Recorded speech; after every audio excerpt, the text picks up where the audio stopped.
সোমবার রাজ্যে চতুর্থ দফার ভোট, তার মধ্যেই রয়েছে বর্ধমান দুর্গাপুর লোকসভা কেন্দ্র।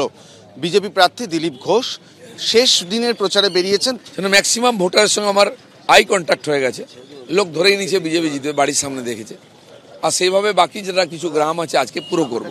মেদিনীপুরে গতবার জিতলেন, প্রায় 90,000-এর কাছাকাছি মার্জিন ছিল। সেখান থেকে এমন একটা আসনে যেখানে বিজেপি জিতলেও মার্জিন খুবই কম ছিল, 2-3 হাজারের মতন মার্জিন। লড়াইটা কি একটু কঠিন হলো, মানে শূন্য থেকে শুরু করতে হলো দিলীপ ঘোষ? এখানে আমি দুটোই বাড়াচ্ছি, আমার ব্যক্তিগত মার্জিন গতবারের চেয়ে বাড়াচ্ছি, আর পার্টির যে মার্জিন ছিল মিনিমাম সেটাকে অনেক বাড়াচ্ছি।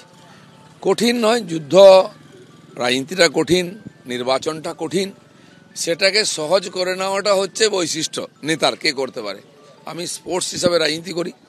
আপনার এই গোটা প্রচার পর্বে বারবার পুলিশের সঙ্গে সমস্যা হয়েছে, অনুমতি পাননি, আপনি বলেছেন অনুমতি ছাড়াও আমরা করব, এবং আজকেও আপনার সঙ্গে কথা হচ্ছিল, শেষ দিনের প্রচারে গিয়ে দেখা যাচ্ছে আপনার একটা নির্দিষ্ট রোড শো নিয়ে পুলিশের পারমিশন নিয়ে একটা সমস্যা চলছে। দেখুন, আমরা অ্যাডমিনিস্ট্রেশনের সঙ্গে সংঘর্ষে যাইনি, সংঘর্ষ করে টিএমসি লোকেরা আটকাবার জন্য গো ব্যাগ, কালো পতাকা এটা করেছে, হয়তো আজও করবে, কারণ আর কিছু করার নেই। ওদের ক্যান্ডিডেট শুয়ে পড়েছে, পার্টি শুয়ে পড়েছে, কিছু গুন্ডা মস্তান মাফিয়া বালিচোর কয়লা চোররাই রাজনীতি করছে, পাবলিকের সামনে যাওয়ার হিম্মত নেই ওদের। তো সেই জন্য আমরা চাইছিলাম যে অ্যাডমিনিস্ট্রেশনকে যে সিস্টেমে জানিয়ে আগে যাতে আমরা কার্যক্রমের প্রস্তুতি করি। একটা রোড শোয়ের প্রস্তুতি করেছি, লক্ষ টাকা খরচা করেছি, তারপরে হঠাৎ রাত্রেবেলা বলছে হবে না। আমরা বলছি 3 দিন আগে আপনি যদি আমার কাছে অনুমতির প্রার্থনা চান, যদি ক্যান্সেল হয় 2 দিন আগে জানান, আমি আমার সময়টাও কাজে লাগাবো, আমি অন্য জায়গায় প্রোগ্রাম করতে পারি। সেই জন্যই সমস্যা হয়েছে, আর কোনো সমস্যা নেই। কিন্তু অনেক জায়গায় পরে আমরা পুলিশকে কথা বলেছি, ওরা বলেছে অমুক জায়গায় সিপিএমের একটা স্টেট কর্নার আছে, আরে চামচিকা দিয়ে হাতিকে আটকানোর চেষ্টা হচ্ছে। 4 জুন দিলীপ ঘোষকে কোথায় কোন মুডে দেখা যাবে? দিলীপ ঘোষ যে মুডে থাকে সেই মুডেই থাকবে, আর নো টেনশন, অনলি অ্যাটেনশন। কত ভোটে জিতবো ওটা গুনে নিন। ক্যামেরা উজ্জ্বল ঘোষের সঙ্গে অর্চিত ভট্টাচার্য, এবিপি আনন্দ।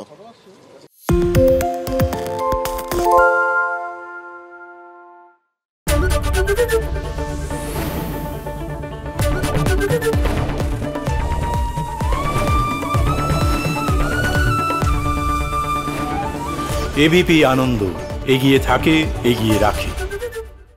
সত্য অন্তহীন, সত্যের খোঁজও তাই, সত্য সন্ধানে তাই আমরা অক্লান্ত, অকুতভয়। এবিপি আনন্দ নতুন ভাবনার প্রতীক, যা মনে মুক্ত, তথ্যে যুক্ত এবং যাবতীয় সীমানার বাঁধন থেকে মুক্ত।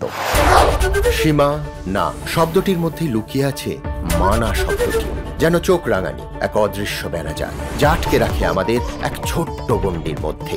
একমাত্র সঠিক খবরই গড়ে তুলবে এক মুক্ত সমাজ। সেই জগৎ গড়ার লক্ষ্যে কোনো সীমানার ঠুকুটি আমরা মানব না। এবিপি আনন্দ, এগিয়ে থাকে, এগিয়ে রাখে।